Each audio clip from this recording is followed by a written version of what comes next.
怎么办啊？我绝对不能让浩东去叶家，那样后果是不堪设想的。即使山不崩，地不裂，彗星也会撞地球啊，这是万万不可以的。看来我只好再次用我的杀手锏了。哎呀，浩东，我怎么突然肚子疼？啊？怎么了，幽檀？怎么突然肚子痛了？我突然肚子好痛，快送我去医院！阿泰，快点去医院先。幽檀。怎么突然间就疼起来了呢？好疼！苏欣，你怎么可能跟叶浩东在一起？这是绝对不可以的。我不能再让叶浩东得到你，因为他毁掉了一个幽檀已经够了，不可能再让他毁掉你。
什么事情？你千万别下车啊！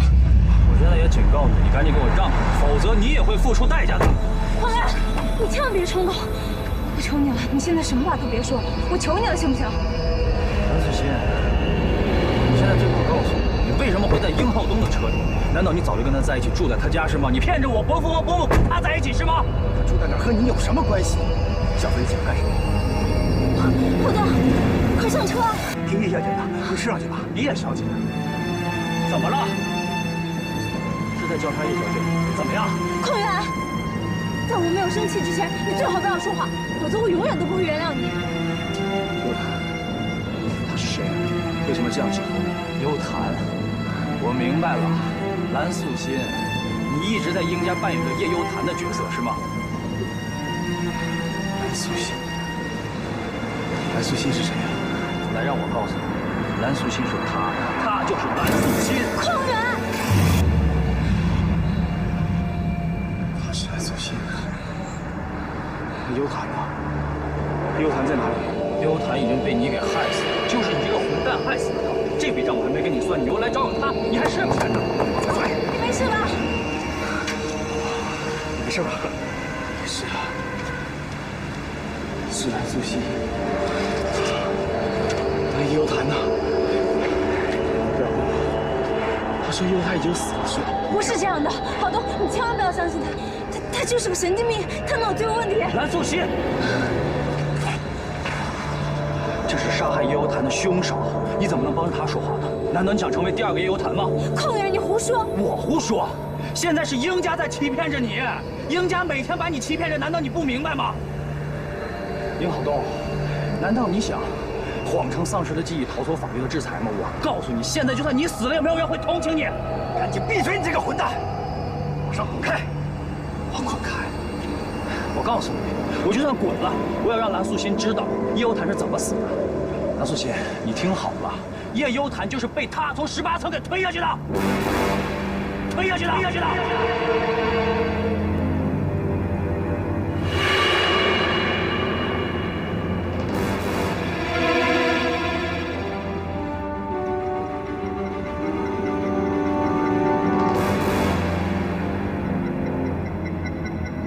胡说，这不可能，这不是事实。浩东不可能干出这么残忍的事情来，一定是你在胡说。那你问他呀，你现在问他，看他敢不敢说不是他推下去的，看他敢不敢说叶幽潭不是因为他而死的。来，你说叶浩东。浩东，你反驳他，说事情不是这样的。你快反驳他，事情不是这样的。怎么样？看到了吧，叶浩东，你不敢反驳吧？叶幽潭就是被他给害死的。叶浩东，我告诉你，你早晚会受到法律的制裁，你就等着那一天吧你。浩东，浩东，我们回去。我们回家。你不能跟我回去，你现在跟我回家。匡源，你放开我！不是，你知道现在的处境有多危险吗？你赶紧给我回去见不，走了。你放开我！苏西，你这个神经！苏西，苏西，拉苏西，拉苏西，你能不能抛下你的伯父伯母，抛下亲情跟他走呢？你能不能回到宁家呢？拉苏西，拉苏西。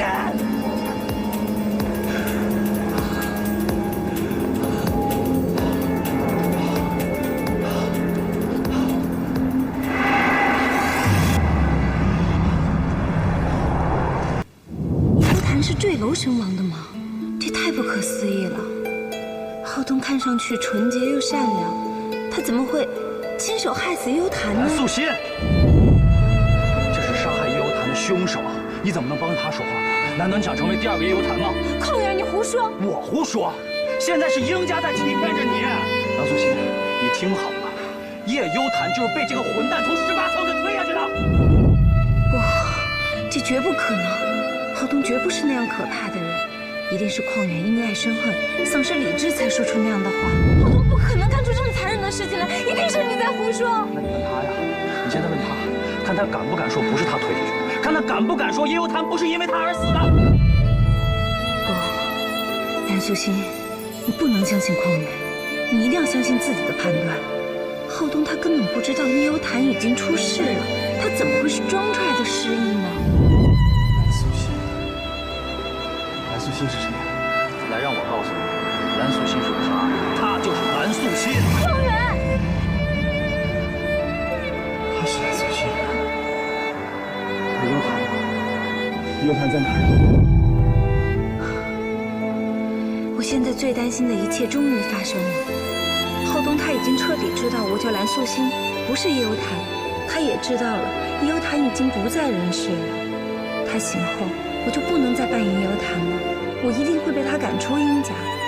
现在不光是浩东这关不好过，我想姨妈那关就更不好过了。匡远一定把一切都已经告诉了姨父和姨妈，姨妈能原谅我对他们撒的谎吗？况且还跟殷浩东有关，可他们哪里知道，在这之前我就已经和殷家有一纸合约了。我无论如何也不能抛下浩东，回到姨妈的身边。我现在对他们也只能坦白从宽了，该面对的我已经无法再逃避。我现在已经充分地感受到崩溃是什么滋味了。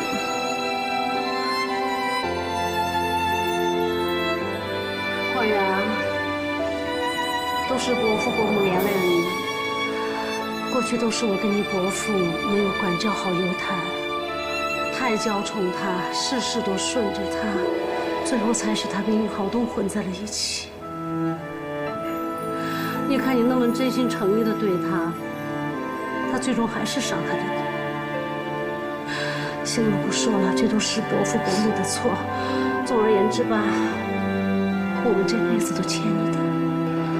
伯母，幽潭他不喜欢我，那是因为我的个人魅力还不够。但是我这辈子，幽潭是第一个我爱上的女孩，到现在我也没有后悔。我爱上她那是我的选择，怪不得任何人。伯母，您以后千万别这么说了。我明白，不过你放心，这回我就是拼了命，我都一定要把素心抢回来，我绝不让她跟殷浩东混在一起。如果你们俩有缘分的话，说不定这辈子真能走到一起，这样也就算圆了我跟你伯父的心愿了。伯母，素心呢，是不会喜欢我的。为什么？你怎么觉得他不会喜欢你呢？可能是因为我的个人魅力就是还不够，我就是不太讨女孩子喜欢。哎呀，当初幽檀不就这样离我而去了吗？素心应该也会这样吧？不对，你的个人魅力哪里不够了？你有文凭又有长相，这样的男孩子女孩子怎么不喜欢呢？过去是幽檀糊涂，不是你的错，所以这回你放心，我们一定要看紧素心，绝不让他走幽檀的老路，选错人生的伴侣。你要有信心啊！蓝小姐，你现在是不是有很多的疑问？没错，有些事情我的确没有弄明白。你指什么呢？我想今天的事情，阿泰已经向您汇报了。邝远他说的是真的吗？叶幽檀真的是坠楼死亡的吗？是的。如果整件事情真的是意外，为什么邝远和叶家人会如此的恨浩东？难道幽檀的坠楼真的是浩东所为吗？不是，叶幽檀的坠楼纯属一是意外。你跟浩东已经相处了那么久了，你应该知道他的为人，他怎么会去害叶幽檀呢？我是相信他的，可是有一句话，我不知道当讲不当讲。你说吧。既然他们这么误会浩东，那为什么你们不去澄清，让浩东背负这样的罪名呢？是他们告诉你什么了吧？他们已经说，这次事故的意外的责任就在于浩东。他们甚至可以说，叶幽檀就是被浩东害死的。其实这两个孩子的过去，我真的不了解。那叶幽檀的坠楼是自杀吗？孩子啊，也许这个问题我真的无法回答你，因为当时在事故的现场没有第三个目击者。但现在我们俩在这个问题上纠缠来纠缠去，我不知道还有什么意义。他还能让叶幽檀、浩东回到他们的过去吗？我跟你说实话吧，在这次事故当中，受伤害的不仅仅是叶家，还有我们殷家。你明白了吗？我明白。其实你之前告诉我，你跟叶家人是萍水相逢，但从目前你们接触的程度来看，你们关系好像远远超过了普通人的关系。你们是什么关系呢？还有那个邝远，他真的爱上你了吗？没有，这怎么可能呢？那你们是什么关系？我希望你能如实的告诉我。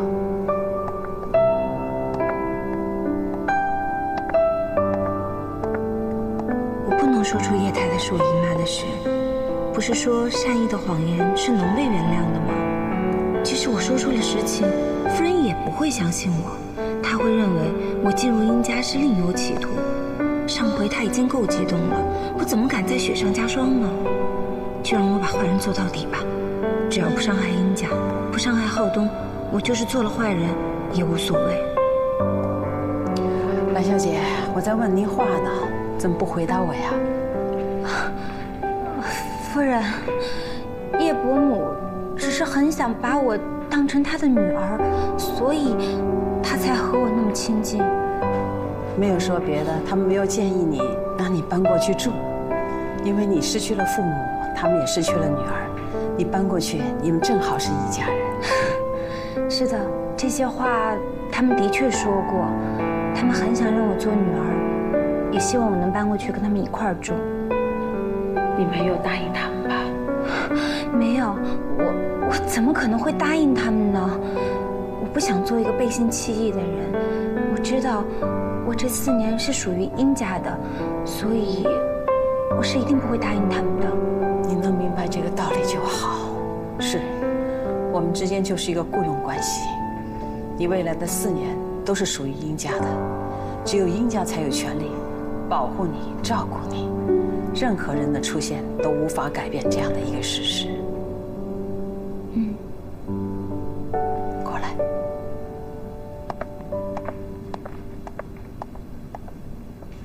不行不行，我们现在集体去殷家，强行把素心解救出来。伯母，您先别冲动。是啊，老婆呀，你就这样贸然地闯到英家去，素心能心甘情愿地跟我们回来吗？他现在连电话都不接了，说不定真出事儿了呢。这殷浩东什么人啊？他有本事害尤谈，就有本事再害素心，不能坐在家里等，要等出大事谁负责呀？不行不行，我们得去救他。不是，现在是素心她根本就不想见我们，所以我们必须要耐心地等待。现在她在英家是什么情况，我们根本就不知道。我们这么贸然闯了去，那是有失我们身份的。你在说什么呀？他现在是否平安我们都不知道，你还有失身份，他有个三长两短，我怎么对得起他死去的妈妈呀？我向你保证啊，他在英家绝对没有危险，因为现在他对英家还有用，英家不会伤害他。我们呢要给素心一点时间，等着他回到我们身边来，否则我们就是在逼他，你明白吗？那我们就这么再等下去啊？伯母，素心她会回来的。那听你们的，就再等一天吧。其实浩东和叶小姐之间的事情，我知道的也很少。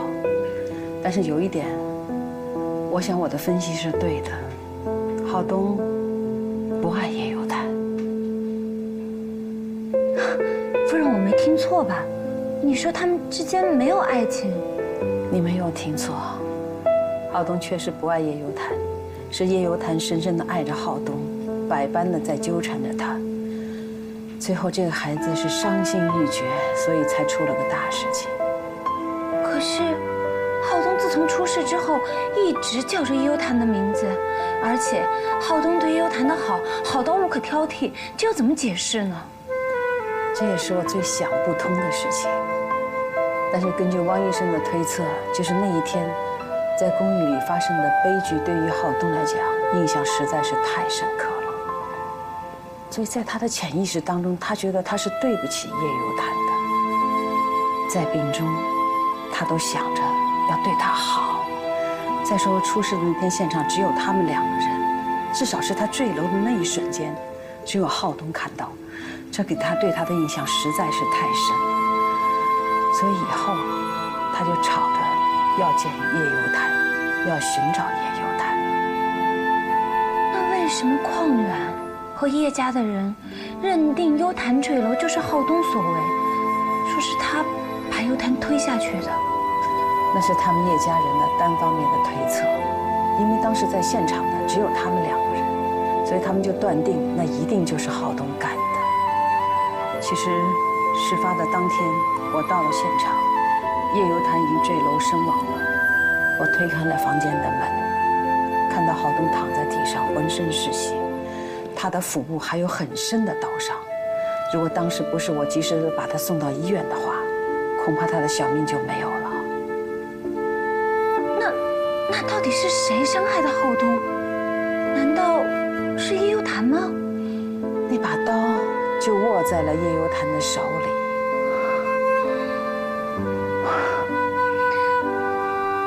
您是说，在叶有谈去世之前，用手里的刀刺向了浩东，对吗？对，那把刀就握在了坠楼的叶有谈手里，刀上的血是浩东的。因为没有第三个目击者，所以谁也没有看到这个事情的全部经过。我们看到的也只是事情的结果。送到医院以后，医生诊断，他除了腹部有很深的刀伤以外，他的脑子受到了重挫，让他整整昏迷了1个月。1个月醒来了以后，他只要一看到玻璃窗，就感情失控，大喊大叫，就像那天你到我们家来的那天一样。我是担心他再犯病，就把他屋子里所有的窗户都封闭了起来。但是可怜的是，以后伴随着他的就是头痛。他神经恍惚，叫着叶有谈，喊着叶有谈，无奈之下，我找到了你。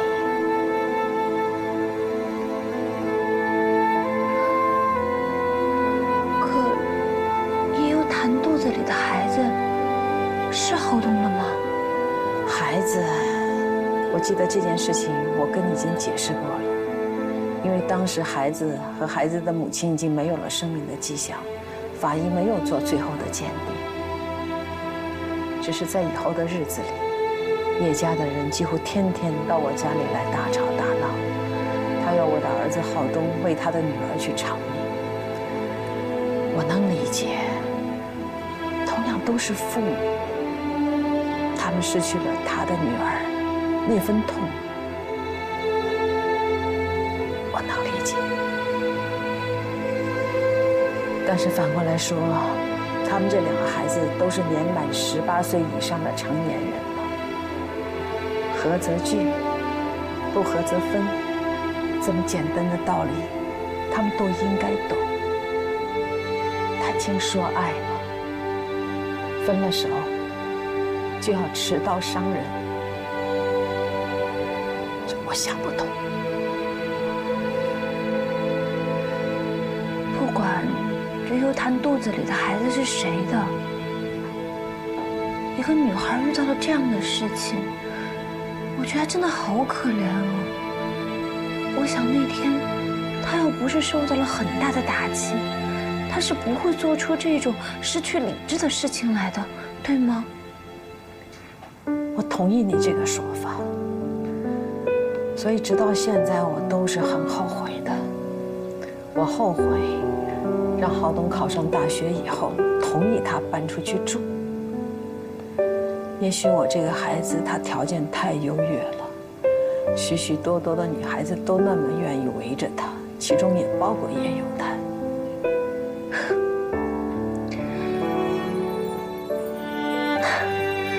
我怎么都没有想到，叶幽潭对于浩东来说，和其他的女孩子并没有什么区别。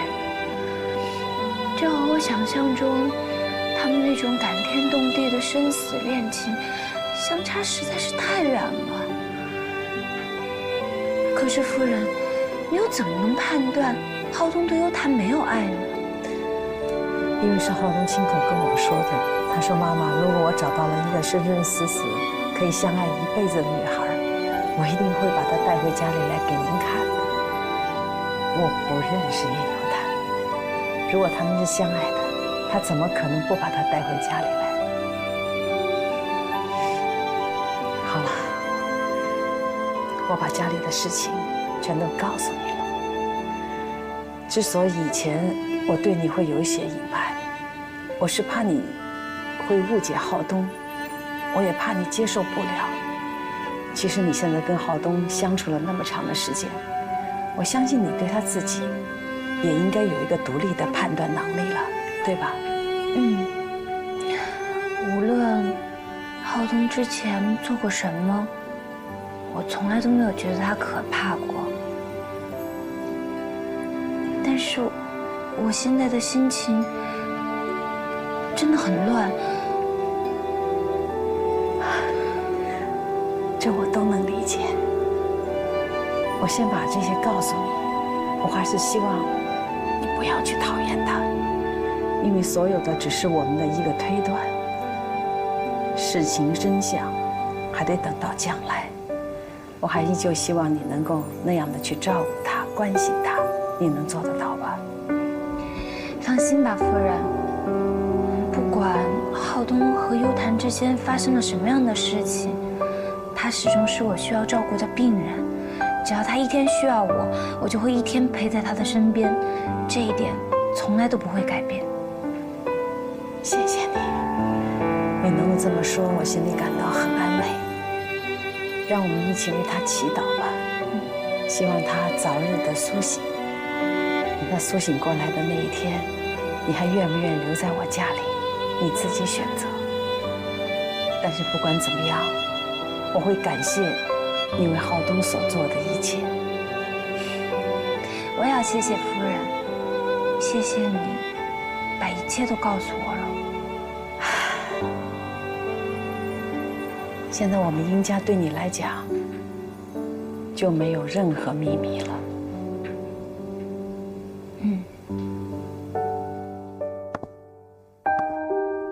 殷家对我已经没有秘密了，可我我却对他们隐瞒了我和叶家的关系。我现在已经卷入阴叶两家剪不断理还乱的复杂关系中，无法自拔的越陷越深，我只能纠缠在其中，撒着善意的谎言。原来在浩东的潜意识当中，一直都在弥补着他的愧疚。无论他之前是否伤害了幽檀姐，他同样是受害者。虽然接下来的日子我会更辛苦，但只要能够让两家的仇恨得到化解，能让眼前的乌云早一天散去，我做什么都是值得的。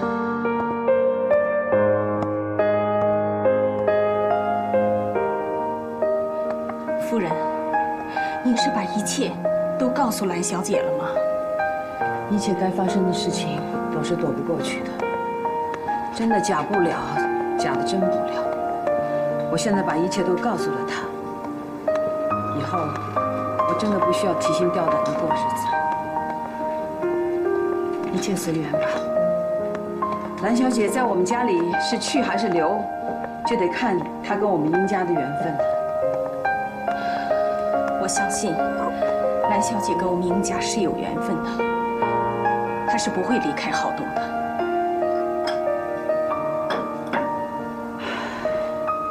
那就一切随缘吧。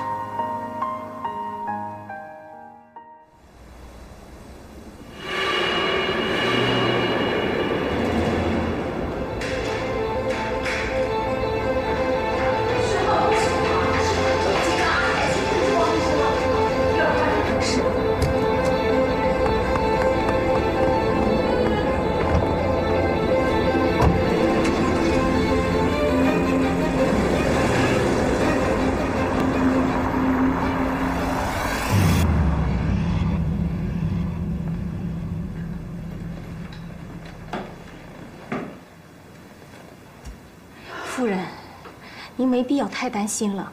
浩东已经睡着了，兰小姐在那陪着他呢。王医生走了吗？是的，我让阿泰送他回去了。今天浩东的事情，千万不要告诉他爷爷，免得他爷爷担心。我明白。夫人，你也赶快上楼休息吧。你先上楼去吧，我想一个人在这里静一静。好吧，那我去给你端杯牛奶来。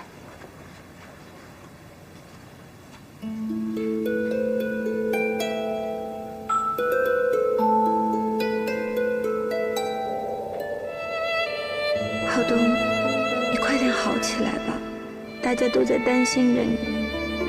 虽然我不知道你醒了以后还需不需要我，今天的陪伴是不是最后一次的陪伴？我都在期盼着你能快点好起来，做回健康的自己。虽然一直以来我都在欺骗着你，在你面前扮演着幽檀，但我并不后悔。只要能换回你的健康，就是大家最大的心愿。即便你恨我，永远都不再想见到我都不会忘记和你在一起的这段幸福时光。我从一开始那么恐惧地来到你的身边，是你让我把这种恐惧转变成了淡淡的不舍。谢谢你，浩东，当初能够接纳我，让我顺利地走进了大学校门，实现了我的大学梦。谢谢你，浩东，我求求你了，你快点好起来吧。你要告诉所有人，你没有伤害叶幽檀。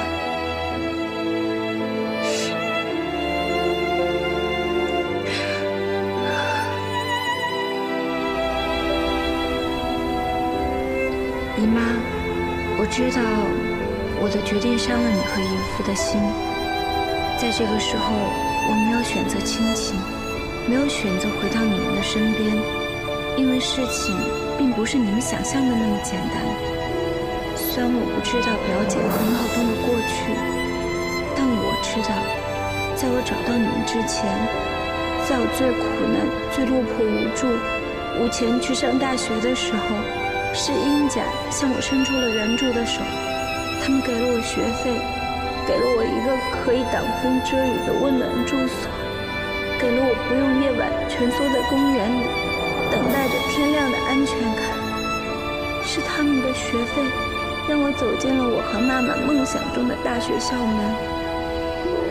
在我接受了殷家给予我这一切的同时，我就已经承载了要去照顾殷浩东的使命。也许殷家对表姐是仇人，但对我却是恩人。我怎么能因为我是叶幽潭的表妹，因为表姐和浩东之前的恩怨，就要恩将仇报的去敌对殷家呢？这个我真的做不到，这对殷家不公平，对我也不公平。因为殷家对我的确是很好。姨妈、姨父，请你们再给我一点时间吧。在殷浩东醒来之前，在殷家还需要我的时候，我还暂时不能回到你们的身边，但我会时刻的想念着你们。姨父、姨妈，你们保重。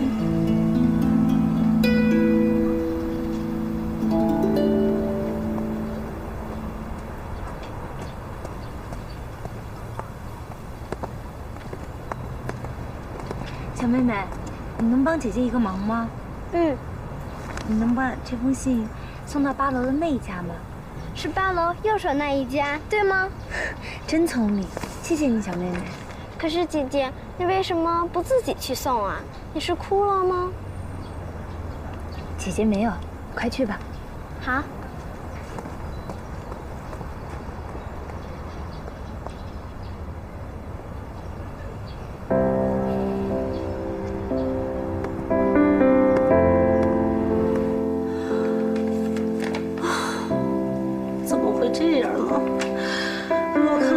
铁了心要在殷家住下去了，那我们怎么办呢？哎呀，虽然苏欣在信上说的理由勉强成立，可是我们怎么能容忍我们的外甥女又被殷家人霸占，在他们殷家扮演幽潭，继续伺候那个殷浩东那个畜生？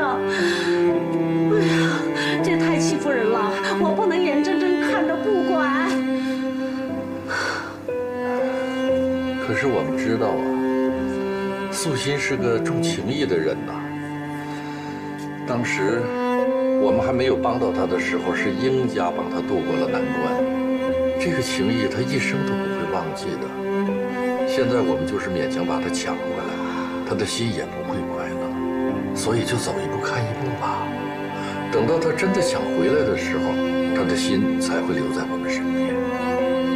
我始终相信那句话，血是浓于水的，素心一定能回到我们身边来。不能走一步看一步。我现在一想到素心成天和那个殷浩东守在一起，我这心就痛得要命。我是真害怕，我害怕我会突然失去素心，就像我们当初一夜之间失去了我们女儿一样。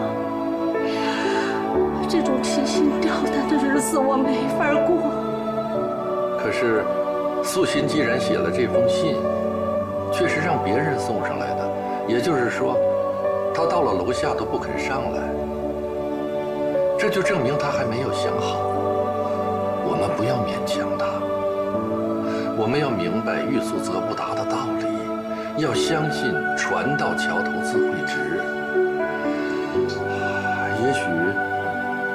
素心还不到回到我们身边的时候吧。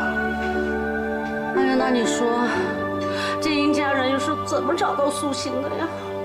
天底下那么多女孩子，他们偏偏找到素心，是不是因为素心跟幽潭长得像？哎呀，可他们知道他明明不是幽潭呐，却要他在殷家扮演幽潭，伺候那个畜生。哎呦，他们殷家人实在太可恶、太变态了！哎呦，真是气死我了！没事啊，没事，都会过去的。我不知道这样做能否得到你们的原谅，但是我知道，如果这个时候我抛弃浩东，离开殷家，恐怕连我自己也无法原谅自己。就算住回到了姨妈家，我也无法快乐地去生活。所以，请原谅我吧，姨妈。我知道这样对于你们很残忍，但这又何尝不像一把尖刀扎在我的心上呢？痛着你们，也痛着我。但我必须这么做，因为我目前的处境已经不允许我做出第二种选择。我对你们今天的残忍，就让我日后加倍的去补偿你们吧。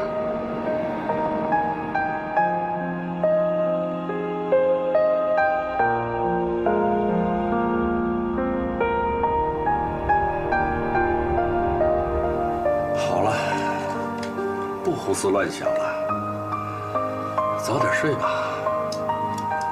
明天咱们出去，多买一些优谈喜欢的东西。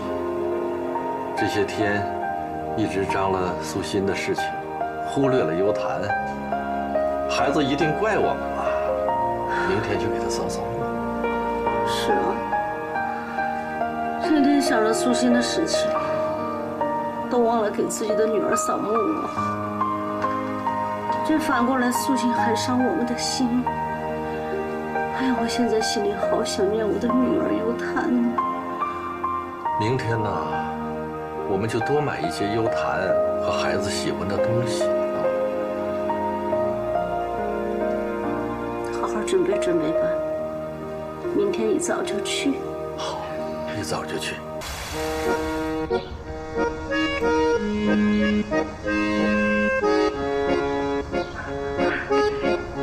没想到我会来找你吧？请问你找我有什么事啊？哎呀，找你啊，当然有事儿啦。自从上次看见你以后啊，我觉得你这个丫头挺聪明伶俐的。我们每个月啊需要美容师，我呢想把你培养成高级美容师，怎么样？考虑一下。您是不是搞错了？我怎么能成为你们美容院的高级美容师呢？您找错人了吧？不急，那不再好的美容师，他不也靠人培养出来的吗？如果你愿意，我可以帮你啊，报酬随便提，我不还价的。无功不受禄，我为什么要接受您给我的一切呢？那我就打开天窗说亮话，你出来打工，不就是为了挣钱吗？我可以给你高出他们3倍的报酬，把你挖出来。现在最贵的是什么？人才。我们那儿就需要像你这样有前途、有上进心的孩子。怎么样？再考虑考虑。我想不用再考虑了，您还是请回吧。谢谢您的好意，虽然酬金很诱人，但是我还是更喜欢我现在这份工作。我对美容师不感兴趣。你不需要再考虑一下？真的不用再考虑了，我还要回去上课呢。您请回吧。不过您放心，我是不会把你今天想挖走我的这件事告诉殷夫人的。再见。这丫头片子，这够厉害的。臭丫头，真不识抬举。莫非是那女的给她使了糖衣炮弹？哎，弄都弄不走，害得我白白在她面前丢了面子。行了，这个女孩走不走已经不打紧了，别在这个女孩身上浪费时间了。你赶紧去收拾收拾一下，我们一起去银沙湾。什么？去云沙湾？去云沙湾干什么呀？你没听韦夏说过，这浩东又病了，而且这次病得很严重。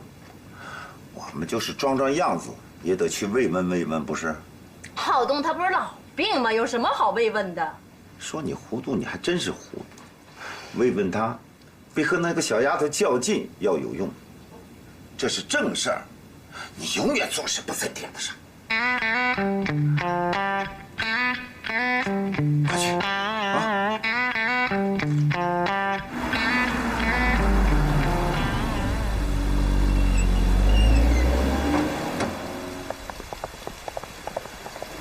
哎，宣乐夫人，你们都来了。听说我侄子浩东身体又出问题了，现在怎么样？已经没什么大事了。怎么就没什么大事了呢？浩东的健康是我们殷家最大的事儿了，要没事儿了呢？浩东他醒了吗？已经醒了。我们进去看看。走。王一直在呢。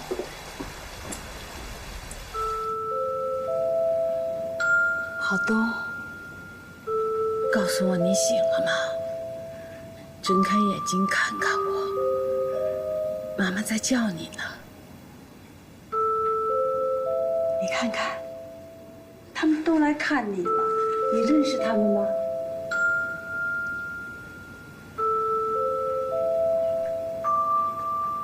我当然认识，妈、伯父、伯母，还有堂哥。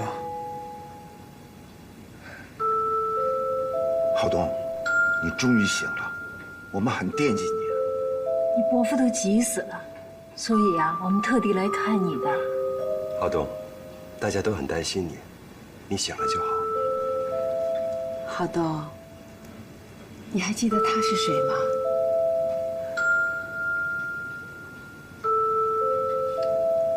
浩东，你究竟是谁？为什么会在我家？你怎么不认识了呢？她是你的女朋友叶幽檀。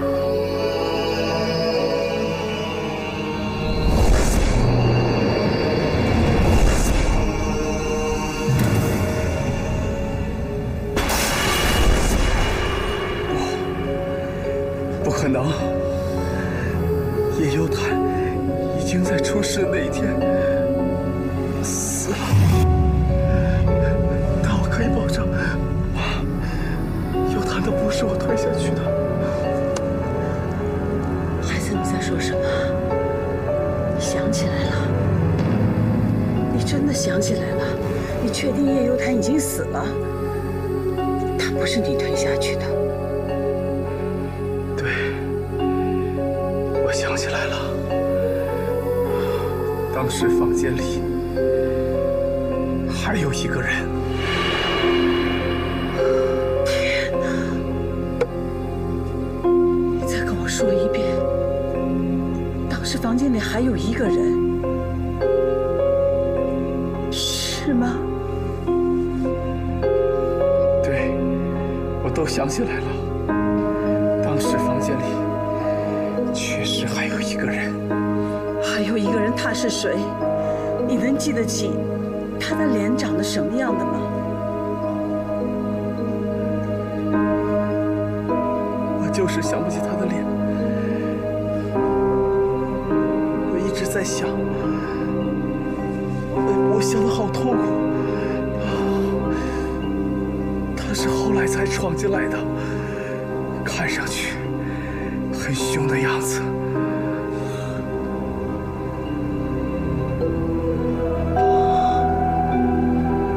难道叶幽檀是他推下去的吗？我不记得了，我真的不记得了。我只记得他是个男的，他进来后和叶幽檀吵了起来，吵得好凶，然后我就听到好大的玻璃碎片声，我觉得好痛，身上痛，头也痛。之后我就什么都想不起来了。孩子，不着急啊，不着急，你慢慢去想，我们有的是时间。你知道吗？这个人对你来讲，他有多么重要？这1年来，你一直是在为他背负着一个杀人的罪名，你得把他想起来，啊！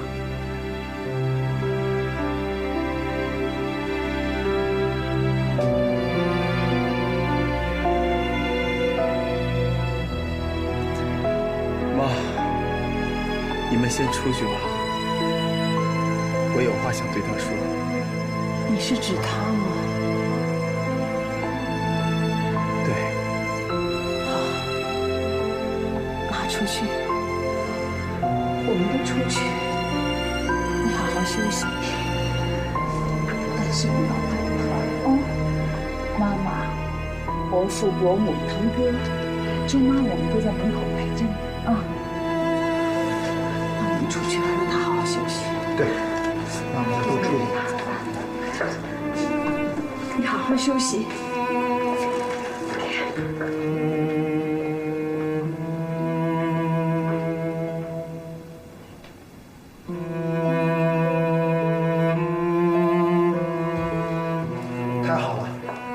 真没想到，我们期盼已久的结果，现在终于看到了曙光。虽然浩东还没有把事情完全的想起来，但是最起码他可以平静的面对叶游潭的死讯。出乎预料的是，他竟然想起事发现场还有个第三者，这太让人震惊了。王医生，是不是连你都相信浩东说的是真的？在事发的现场真的有一个神秘的第三者。我在想，不会是他的头脑出现了什么幻觉吧？是啊，王医生，今天浩东提供的线索真的把我们吓到了。如果浩东说的是真的，那事发现场的第三者对我们来说就是尤为的重要啊。这个人到底是谁呢？浩东之前是不是认识他呢？如果不认识，那他是怎么进的公寓？浩东的公寓是有密码的，没有人给他开门，他是无法进去的呀。天哪，这就太可怕了。周妈分析的也有道理。那么我们现在是不是应该把这个线索马上汇报给警方，请警方协助我们一起来查找这个神秘的第三者？我想，只有把这件事情搞得水落石出，才能彻底洗清背负在我儿子身上那个杀人犯的这个罪名，才能真正的还我一个身心健康的儿子。这条线索确实重要，但是我认为还不要急于把这件事报告警方。至于是不是有第三者，那还要等到浩东能够完全的想起事情的全过程。到那个时候，我们再告诉警方追查第三者，因为警方到时候一定会让浩东去做详细的笔录。但是不管怎么说，这对我们来说也算是一个不小的惊喜了。是啊，如果这个事发现场的第三者能为浩东洗脱罪名，那我们真是要感谢上苍。我们一起来期盼着吧。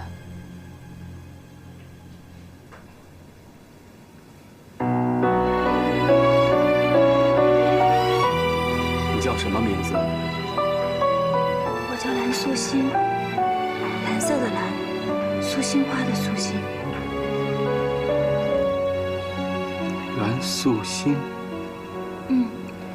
妈妈说，我出生的时候，正好是素心花开的时候。你们俩为什么这么像？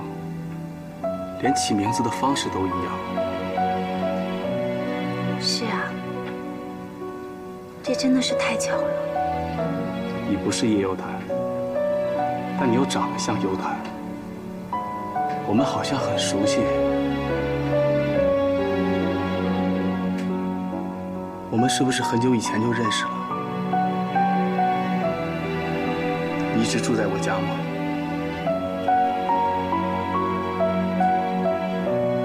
原来这么长时间以来，我一直精心陪伴他的每一幕画面，他全都不记得了。包括我们第一次见面时的场景，包括我喂他吃东西，包括我们一起郊游，包括我献给他的拥抱和初吻，和拥吻时的心跳，这一切的一切，他难道全都忘记了吗？为什么听到他说这样的话，我的心情会如此难过呢？蓝素心，你到底在难过什么？今天的这幅场景，你早就应该想到啊。他为什么哭得这么伤心？是我做错了什么吗？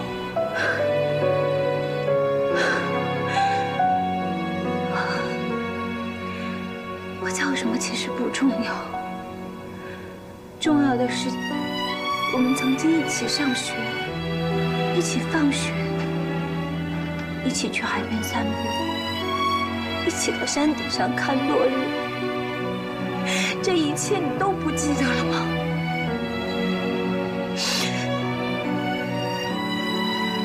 我曾经无数次幻想，你醒来的时候，我们会怎样对待彼此？你可以骂我，你可以把我赶出去，可是我没有想到，你居然一切都不记得。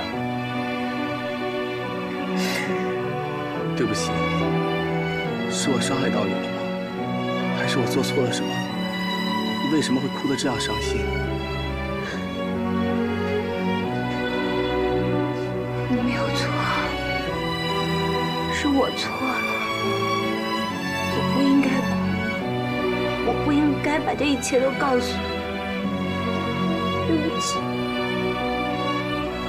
那你能告诉我，你是如何来到我家的吗？出事的现场居然有第三者，真是不可思议啊！哎呦，老公，你说浩东说的是不是真的啊？啊？我都快吓死了！你看我现在啊，我现在手心还冒冷汗呢。真的假的不知道，但有一点可以肯定。什么呀？就是那次事故并没有这么简单，里面一定有些不为人知的事儿。你别吓唬人好不好？哎，那莫非是蓄意谋杀啊？他不说还有个第三者吗？妈呀，这听上去怎么这么瘆人呢？真是太可怕了。哎，跟我们没有什么关系。有关系的是，浩东现在已经恢复了记忆，已经变成正常人了。那老公，那你说现在该怎么办呢？啊？浩东恢复记忆，他直接威胁到咱儿子呢，你得赶紧想办法，赶紧让咱儿子坐上接班人的宝座，否则一切都来不及了。你慌什么？一点儿也沉不住气。这天不是还没塌下来吗？那你也要快一点啊！到手的鸭子不急再飞了。我心里有数，你别一惊一乍的。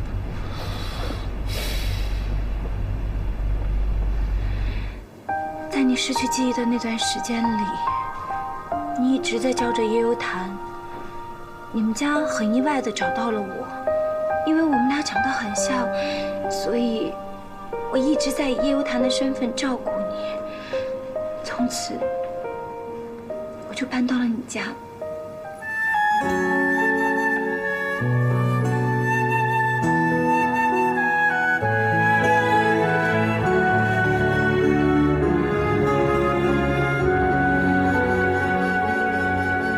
这幸福，它忽远忽近，像黎明的雨滴，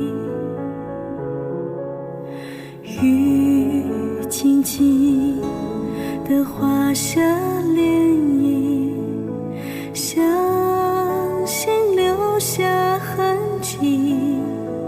你温柔的爱恋，像阳光温暖了空气，爱无声叫呼吸的拥抱着我清澈的泪滴，滑落在你是在说我吗？我不是夜游谭，我是蓝素心。来不及说爱你。我们并不陌生，对吗？我知道你是蓝素心，你不是夜游谭，你是在我生病的时候一直陪伴我、照顾我的蓝素心。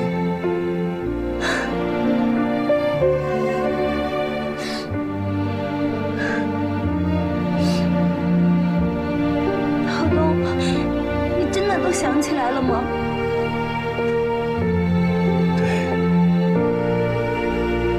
想起来了，把手给我吧。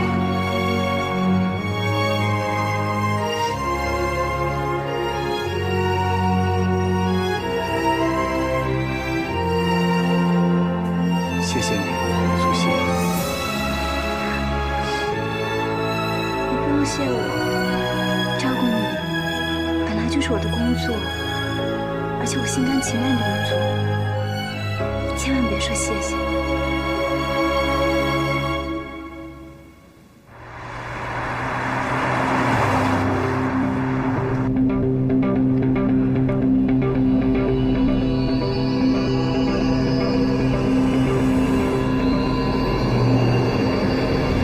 丧尸房间里还有有一个人。当时房间里还有一个人。对，我都想起来了。当时房间里确实还有一个人。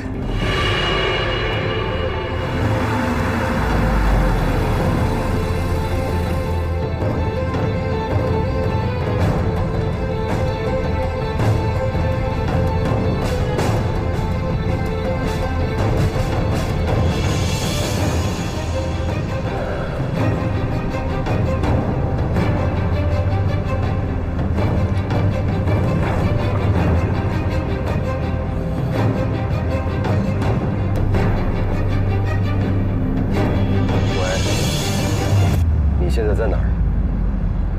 我过去找你。我挂了。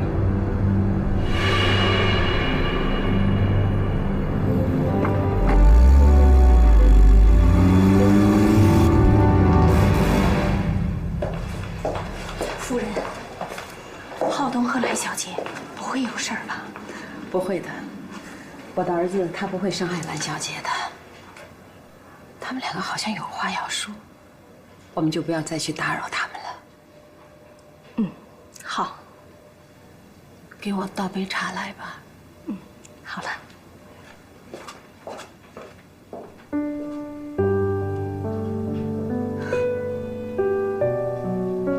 告诉我，当初为什么答应我妈来我家呢？是因为一份工作。一份工作？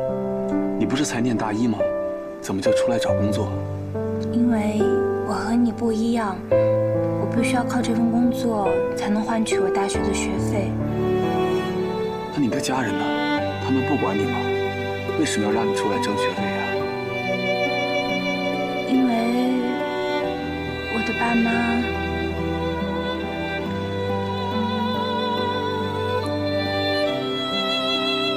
都已经过世了，所以我必须要靠我自己。对不起啊，可能是我问太多了。没有关系的，我已经习惯了。你真的不认识尤坦吗？否则你们怎么会这么想呢？我之前并不认识他，而且我也是家里的独生女。那还真是太巧了。浩东，我一直想明白一件事情。你问吧。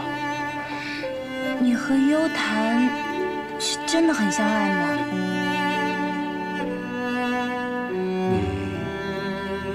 为什么要问这个呢？因为你在生病的时候一直在叫着他的名字。不是这样的。换句话说，他爱着我，我并不爱他。那你真的一点都不爱他吗？对，但是他出事了，我心里依然很难过。我只记得叶幽谈他一直在追求我，像其他女孩子一样。起初呢，我并不讨厌他，也经常一起出去玩。可后来，他整天的缠着我，到了让我无法呼吸的程度，我开始害怕看见他。那是因为她怀了你的孩子吗？孩子？什么孩子？我们并没有在一起过呀。她怎么会怀了我的孩子呢？什么？难道你不记得你们的孩子了吗？你在生病的时候还提到过。不可能，这绝对是不可能的。我们怎么会有孩子呢？我们是绝对不会有孩子的。